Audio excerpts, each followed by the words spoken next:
Good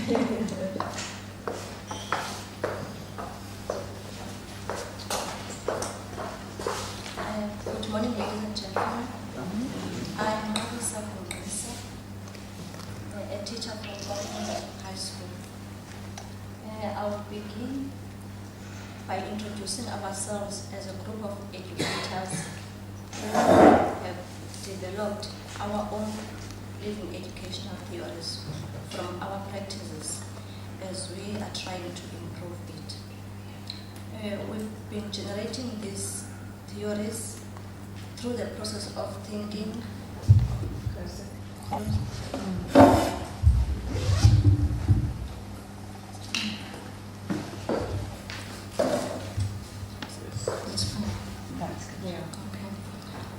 We've been generating these living theories through the process of thinking about our concerns and thinking about beginning an action inquiry.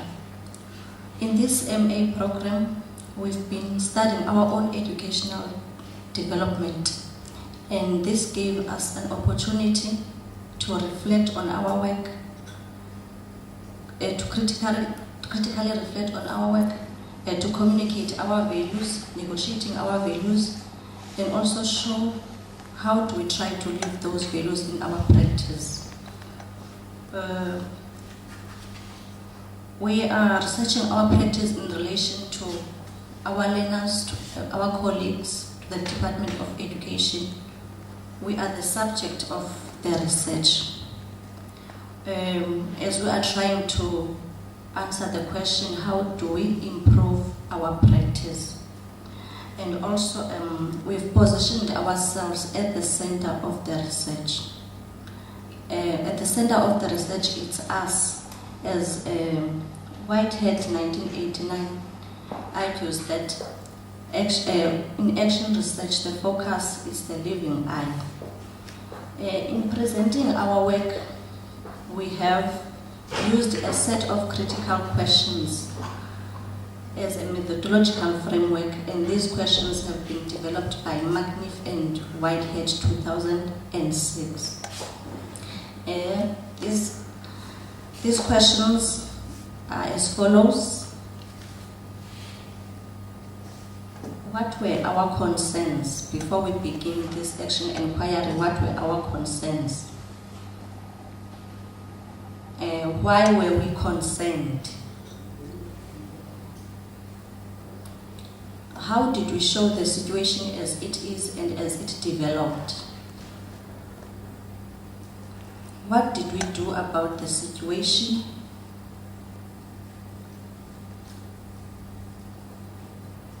What did we find out?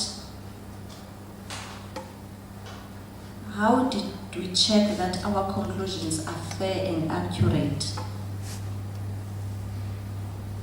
What is the significance of our action inquiry?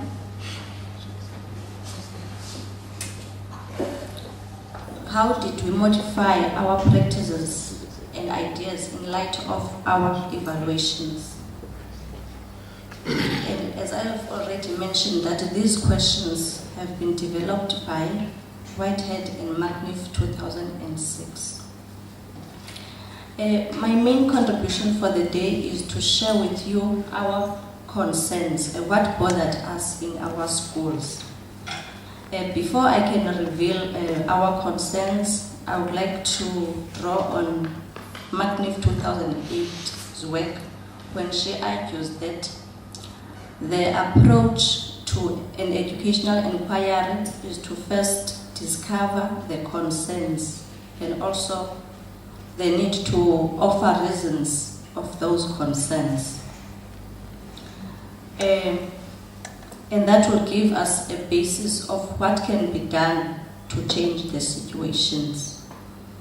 As educators of high schools in Khayelitsha, we are concerned about a lot of things in our schools. We were concerned about lack of self-discipline amongst learners in our schools. teachers and learners generally were not well motivated. Learners are unwilling to learn.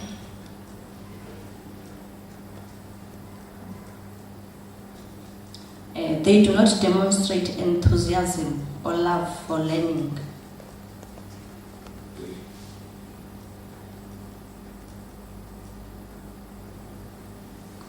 And they perform poorly in their schoolwork. The rate of absenteeism, late coming in class truancy is too high. And in some of the other schools, there is also graffiti on the walls. Learners are wandering around, and also the level of noise is too high during teaching and learning times. In that process, the school furniture gets broken. Learners do not take responsibility for their own learning. They seem not to be aware of the need to attend classes regularly and to get to classes on time. They do not value education. They seem not to have their own projected goals. They disrespect themselves, peers, and their teachers. They are unable to work cooperatively, to be independent learners, and also to take responsibility for their own learning. There are teachers who still position themselves as possessors and transmitters of knowledge, and they position the learners as the recipients of that information. There are also teachers who do not attend their classes or the school regularly.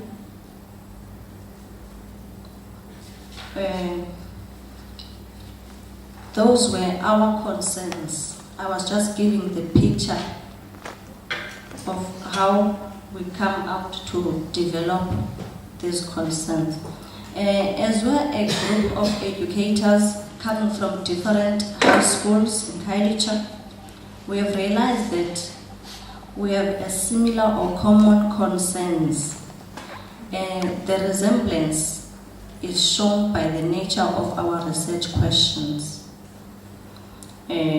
Our research questions as a group are as follows.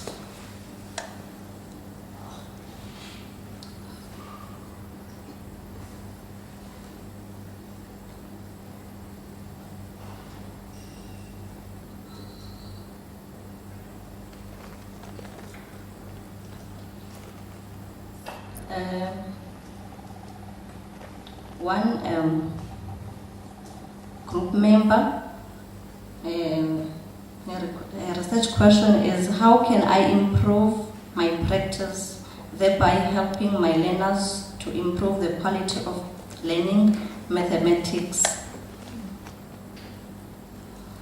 The other one is, how do I improve my practice as a mathematics educator as I encourage my learners to become independent learners and take responsibility for their own learning? And then the other one, how do I influence and encourage learners to develop good self-discipline? And then that was my research question. How do I influence and encourage learners to develop good self-discipline? The other question was, how do I influence and encourage my colleagues to reflect and improve their practice? And the other one, how do I influence my colleagues in relation to developing good quality teaching, learning and assessment practices through the use of portfolios? How do I improve my leadership as the head of the social science department in order to enhance teaching and learning? How do I influence my learners in relation to creating a dialogical classroom? The last one, how do I influence my general approach towards improving my school's overall results?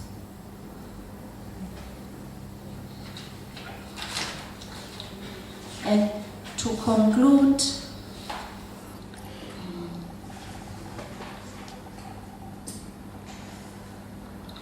I'll conclude by sharing with you, ladies and gentlemen, this quotation by Davis Johnson, 2001, who strongly feels that, having mentioned all these concerns, he still feels that the teacher is still a powerful figure and influence in the lives of students.